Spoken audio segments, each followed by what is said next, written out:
ایک عجیب واقعہ۔ دل چاہے بھی تو آنکھیں نم ہوئے بغیر نہیں رہتی۔ شادی کے تیسرے دن میرے آقا صلی اللہ علیہ وآلہ وسلم نے اپنے شہزادی حضرت فاطمہ رضی اللہ عنہا کو لینے کے لیے تشریف لے گئے۔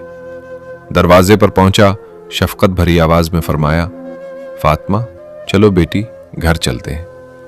حضرت فاطمہ رضی اللہ عنہا نے سر جھکا لیا اور آہستہ سے عرض کیا، یا رسول اللہ صلی اللہ علیہ وآلہ وسلم، آپ میرے باپ بھی ہے اور میرے نبی بھی ہے اور میرا سب کچھ آپ ہے، لیکن میں نے آپ ہی کی زبان مبارک سے سنا ہے کہ عورت اپنے شوہر کی اجازت کے بغیر گھر سے نہیں نکل سکتی۔ اگر آپ کی اجازت ہو تو میں حضرت علی رضی اللہ عنہ کا انتظار کر لوں۔ یہ سننا تھا۔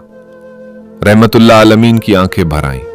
ایک باپ تھا جو اپنے بیٹے کی تربیت دیکھ رہا تھا، اور ایک نبی تھا جو اپنے امت کی عورتوں کو حیا، وفا اور اطاعت کا درس دے رہا تھا۔ میرے آقا صلی اللہ علیہ وآلہ وسلم وہی کچی دیوار کے ساتھ ٹیک لگا کر بیٹھ گئے۔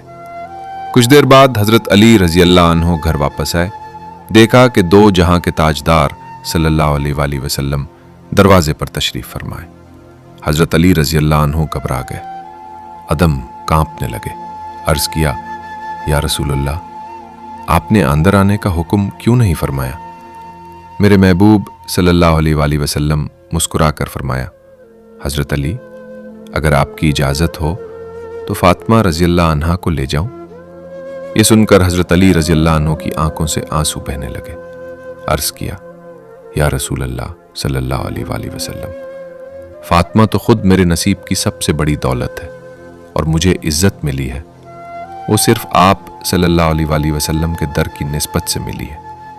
پھر عرض کیا، یا رسول اللہ صلی اللہ علیہ وآلہ وسلم، آپ دعا فرمائیں، اللہ تعالیٰ مجھے فاطمہ رضی اللہ عنہا کے حقوق ادا کرنے کی توفیق عطا فرمائے۔